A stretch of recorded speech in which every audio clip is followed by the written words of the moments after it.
علی صبر صاحب، جو کاکڑ صاحب کا نام ہے اور اس کے بعد جو کاکڑ صاحب کی کبینہ سامنے ہے، یہ آئندہ 5-10 دن ہے، اس سے آپ کو آئیڈیا ہو جائے گا کہ یہ کتنے عرصے کے لیے آئے ہیں.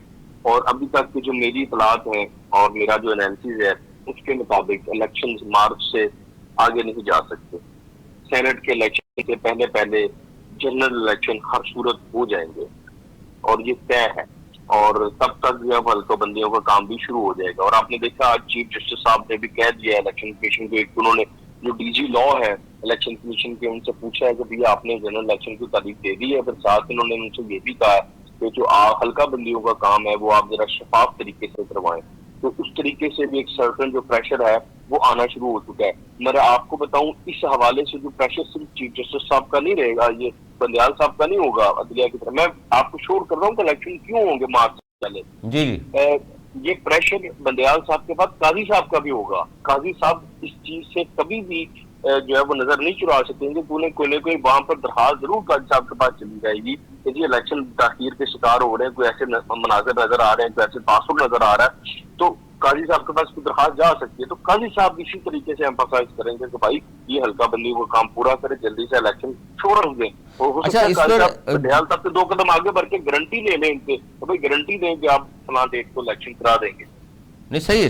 سینٹ کے بھی ظاہر بڑے اہم انتخابات ہیں، بہت سارے سینیٹرز ریٹائر ہو جائیں گے، پھر نئے سینیٹر بھی ضروری ہیں. اس سے پہلے ایک ویلڈ پوائنٹ ہے آپ کا، اس پہ بھی بات ہو سکتی ہے. اچھا دوسرا کاکڑ صاحب کے حوالے سے ایک بڑی اہم بات یہ بھی ظاہر ہے، آپ کا ایک ڈفرینٹ پوائنٹ آف ویو اس کے سامنے آیا اور پوری گیم کچھ اور ہو رہی ہے، پس پردہ جو کچھ ہو رہا ہے وہ بتا رہے ہیں آپ. تو اس پہ باپ پارٹی سے ہی کیوں لیا گیا، اس کی کیا وجہ ہے؟ حالانکہ کوئی ریٹائرڈ جسٹس بھی ہو سکتا تھا.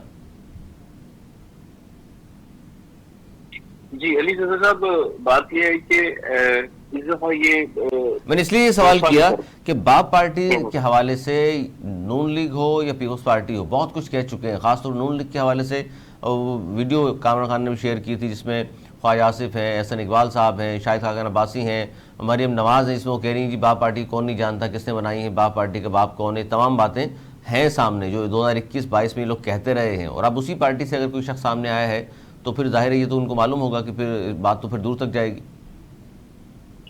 یہ فیکٹر بالکل موجود ہے اور جس سے گراؤنڈ پر اس وقت پاکستان کی سیاست کھڑی ہے اور یہ سیاستدان کھڑے ہیں، تو یہ تو طے ہے کہ ان کے بغیر یہ سیٹ اپ ابھی نہیں چل سکتا.